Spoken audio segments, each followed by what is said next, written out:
The stormy night poured down on Robert Mitchell's mansion, creating a heavy and cold atmosphere. In the dark room, Robert stared intently at the phone screen where a message from Emily Parker had just appeared. "Tonight, everything will end." These brief but mysterious words stirred a sense of worry within him. He could clearly feel that something was wrong. The sound of rain outside made him even more uneasy. Without hesitating, Robert stood up, hastily put on a raincoat, and rushed out. He had to meet Emily immediately. The street in front of him blurred in the rain, but in Robert's mind, there was only one thought.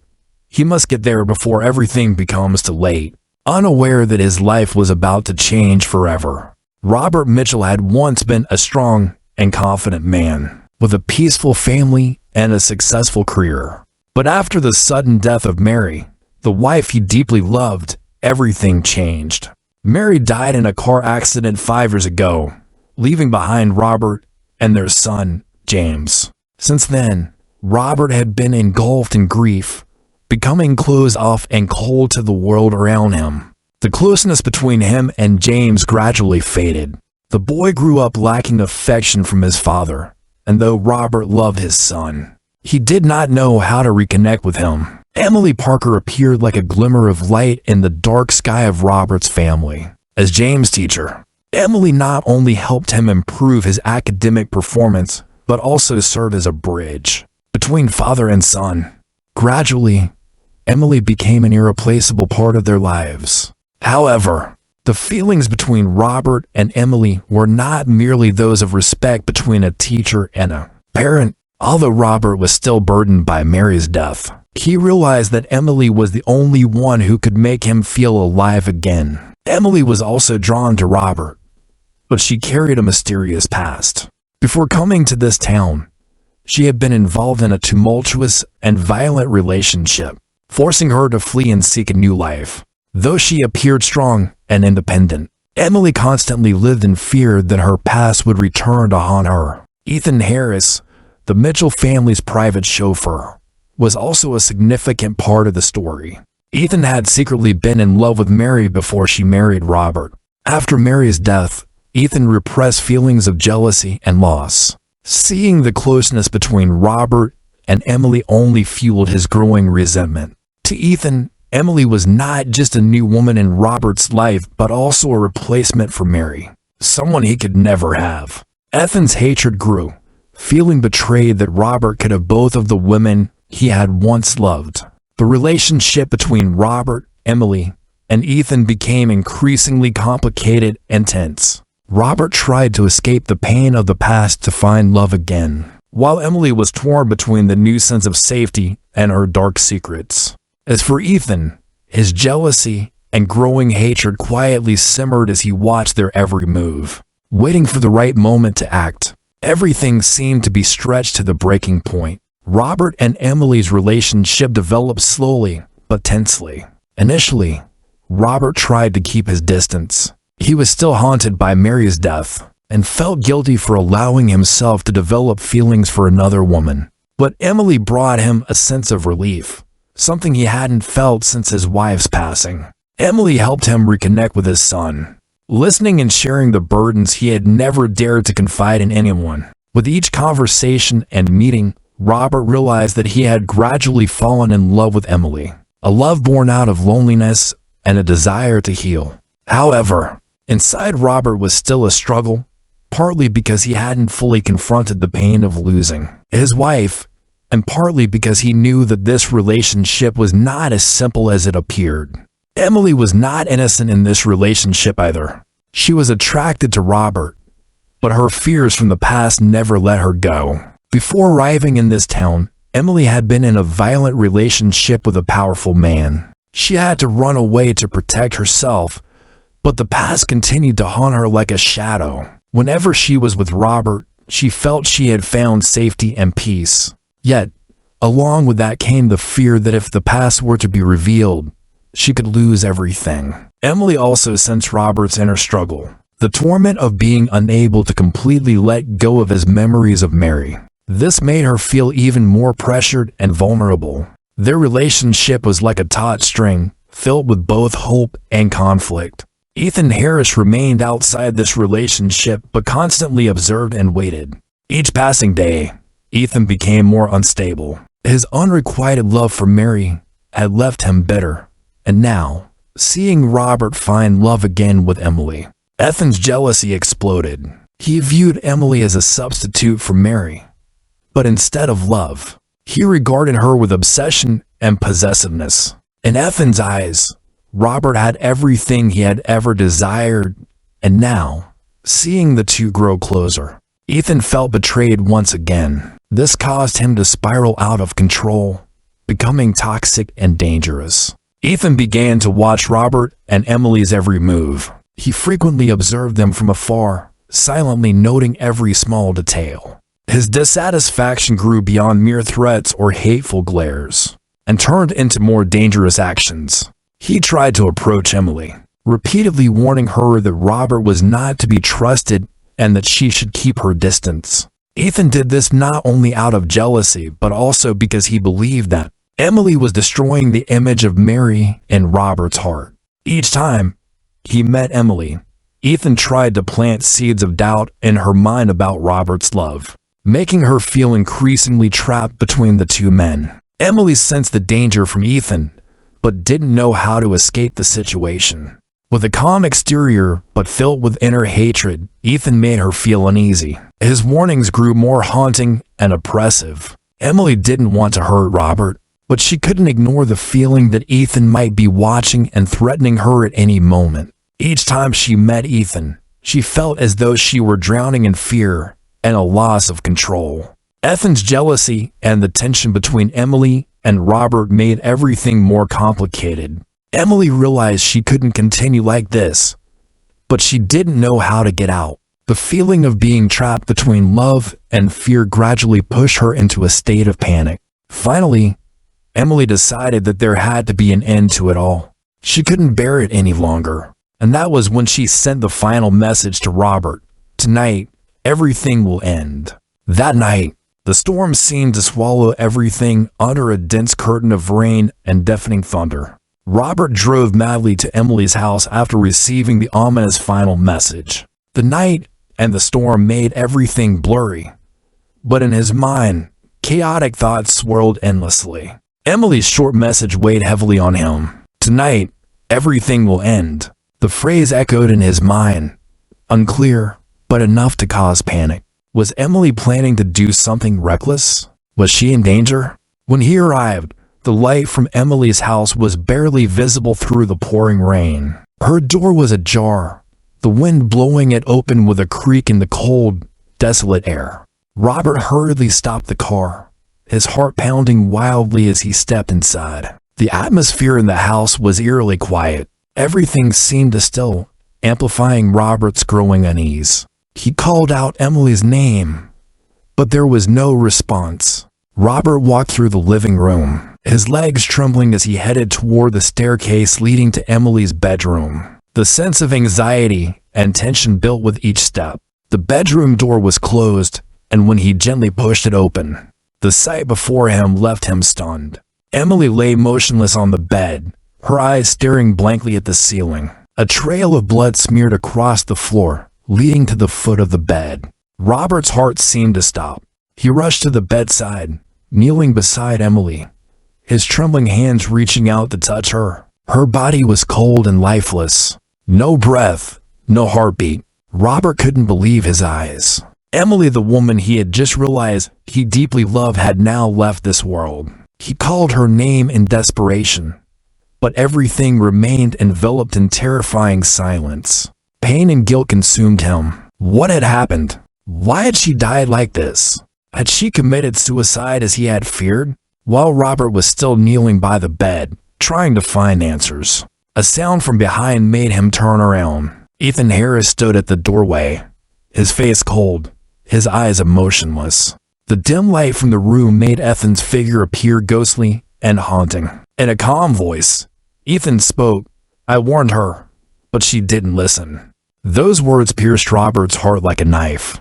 The storm outside seemed like a mere echo compared to the storm raging inside Robert. He couldn't understand what was happening, but one thing was certain: Everything had spiraled out of his control. After Ethan left, Robert remained in place, his mind reeling and blank in the wake of Emily's death. The room was eerily silent, with only the sound of the rain and the wind howling outside. Robert no longer knew what to do. The truth before him was too horrifying and painful. She was gone.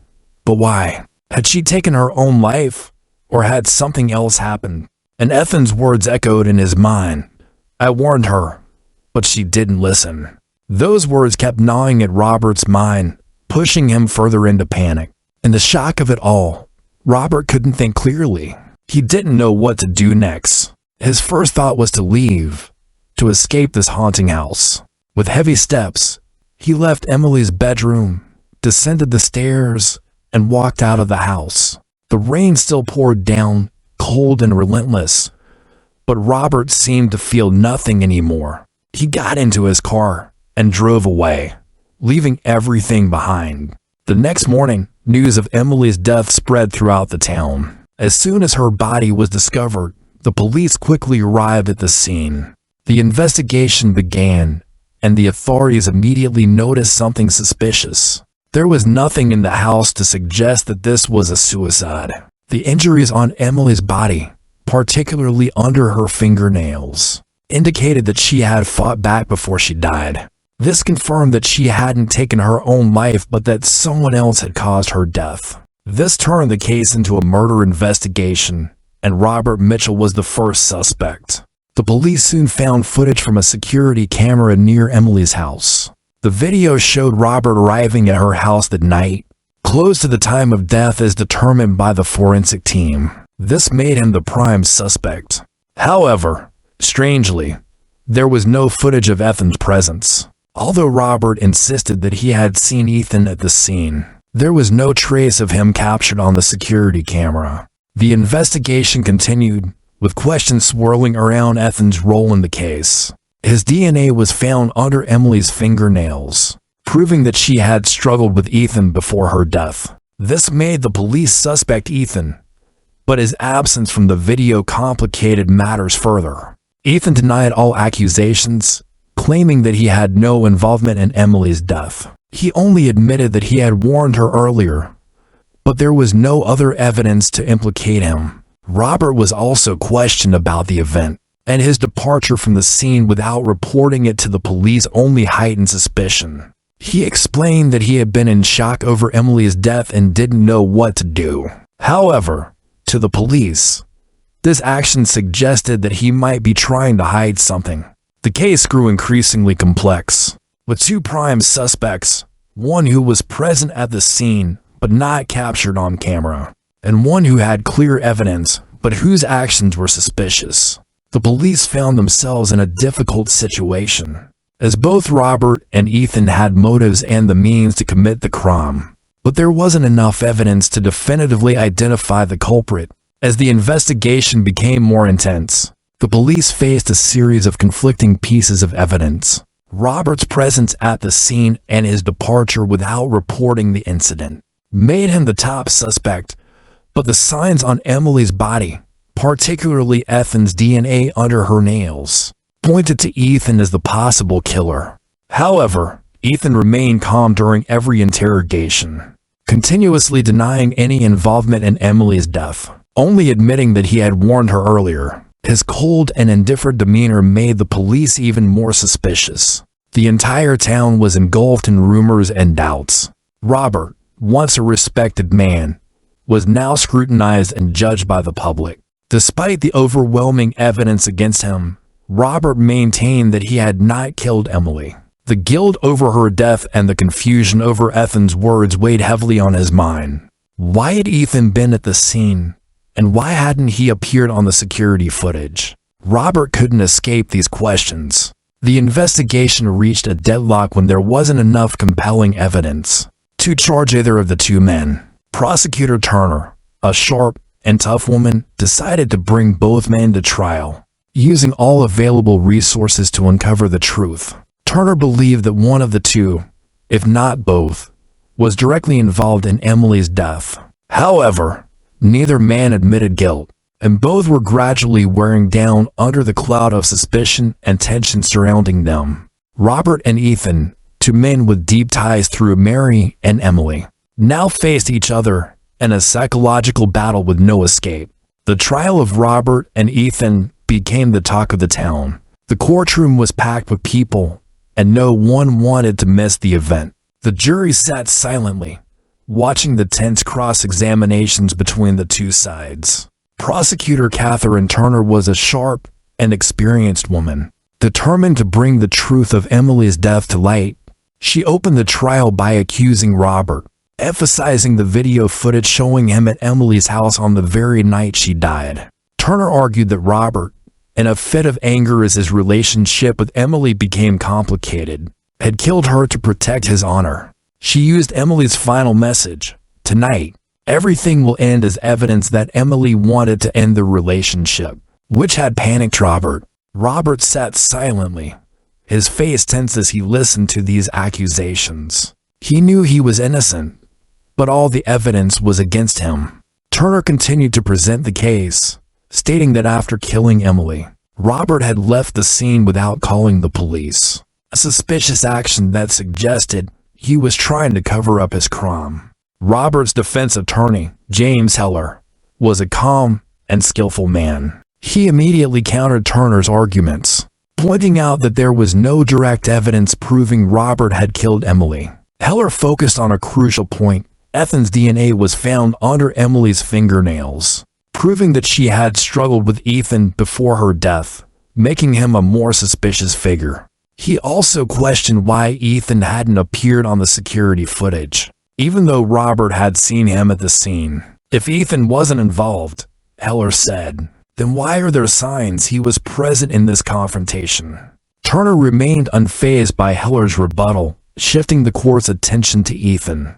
She argued that Ethan might have taken advantage of the situation to cover his tracks, but that didn't mean Robert was innocent. Turner claimed that Ethan's presence only complicated matters, but Robert had the strongest motive: blind love and fear of being exposed. Over his affair with Emily, the trial grew more intense as Ethan was brought in for questioning. Despite the pressure from questions about his relationship with Emily and his presence at the scene, Ethan remained cold and resolute in denying all accusations. He claimed he had only gone to warn Emily about her relationship with Robert, but had no involvement in her death. Everything seemed to revolve around one question: was Ethan truly innocent?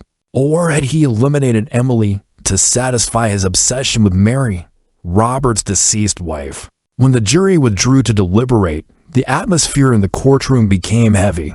Both Robert and Ethan had suspicious points, and the evidence was still not clear enough to convict either of them. As the trial was gradually reaching a deadlock, prosecutor Catherine Turner unexpectedly presented a crucial clue, turning the case in a new direction. Turner discovered that the security camera system at Emily's house had been deliberately disabled from Ethan Harris's phone just before the murder took place. This was the key evidence proving that Ethan had planned to kill Emily and tried to cover up his actions. Turner argued that Ethan's actions were not the result of a sudden impulse, but a carefully calculated move. For a long time, Ethan had been jealous and obsessed with the relationship between Robert and Emily, unable to bear seeing Robert find happiness that he himself could never achieve. In a fit of hatred, Ethan disabled the cameras, approached Emily, and during a heated argument, killed her.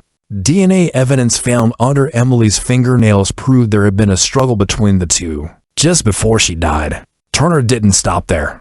She also presented a series of messages that Emily had sent to a close friend, in which she clearly stated that she felt Ethan was stalking and threatening her. This showed that Emily had been worried and aware of the danger before she was killed.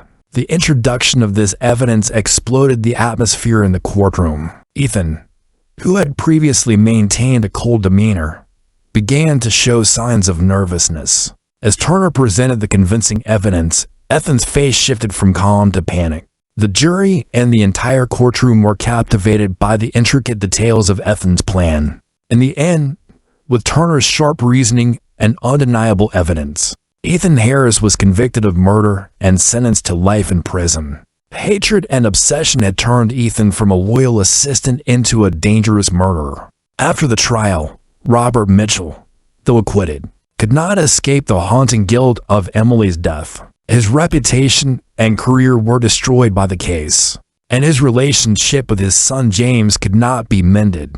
James, the boy who had witnessed too much tragedy in such a short time, gradually distanced himself and lost faith in his father.